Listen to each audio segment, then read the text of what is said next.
আসসালামু আলাইকুম। আমাদের দেশের প্রধান উপদেষ্টা ডক্টর মোহাম্মদ ইউনূসকে আমরা স্বাগতম জানাই।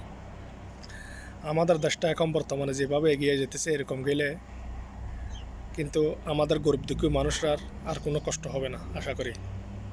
এটা আমি কী জন্য বলতেছি, আমাদের দেশের মানুষ অনেক কষ্টই আছিল।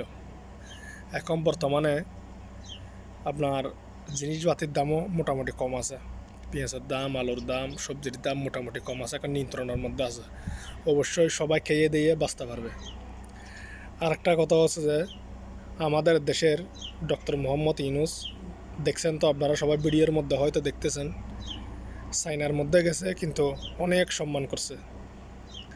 তারপর আবার ইন্ডিয়ার মধ্যে একটু আমাদের সমস্যা ছিল, সেই সমস্যার সমাধান হয়ে গেছে। ডক্টর মোহাম্মদ ইউনূস মোদির সাথেও দেখা করছে।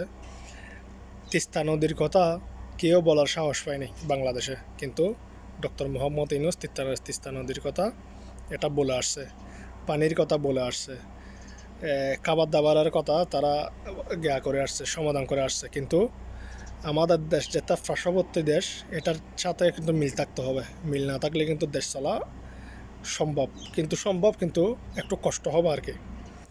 আরেকটা বিষয় হচ্ছে যে মায়ানমার থেকে যে রোহিঙ্গা আসছে, অনেক লাখ লাখ রোহিঙ্গা আসছে, কিন্তু আমাদের যতটুকু দেখতেছি কিন্তু রোহিঙ্গার কারণে আমাদের দেশটা একটু খারাপের দিক দিয়ে যেতেছে।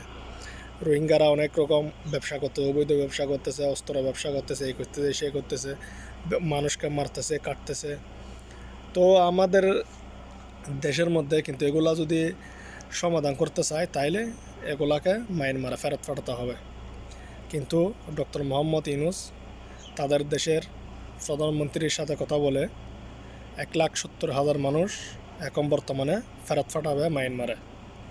তারপরে আরও 70,000 মানুষ পাঠানোর জন্য কথাবার্তা বলছে। আলহামদুলিল্লাহ অতি শীঘ্রই ফেরত পাঠাই দেবে ওদেরকে। যাচা বাছাই করতেছে, যাচা বাছাই করে কনফার্ম করে ওদেরকে বাছাই করে ওদেরকে পাঠাবে। কিন্তু আমাদের দেশ এখন যেরকম যেতেছে, আমরা আলহামদুলিল্লাহ শুক্রিয়া, দেশ এখন বর্তমানে ঠিক আছে, খারাপের দিক দিয়ে যেতেছে না। কিন্তু যে চমকগুলো এখন বর্তমানে দেখাইছে কিন্তু মানুষের মন উজাড় করে দিছে। আমরা চাই ডক্টর মোহাম্মদ ইউনূস আর কিছুদিন ক্ষমতায় থাকুক, কিন্তু দেশটা ভালোর দিকে যাক। দেশটার কী সমস্যা আছে উনি যখন ঠিক করতেছে এগুলো ঠিক করে নেক। তারপরে যা কিছু করার অবশ্যই জনগণও করবে, ইলেকশনও করবে, সব কিছু হবে ইনশাল্লাহ।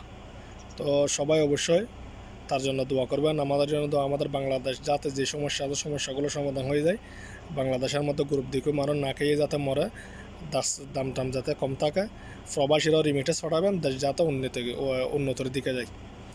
সবাই ভিডিওটি শেয়ার করে দিবেন, সবাইকে দেখার সুযোগ করে দিবেন। সবাইকে ধন্যবাদ। আসসালামু আলাইকুম।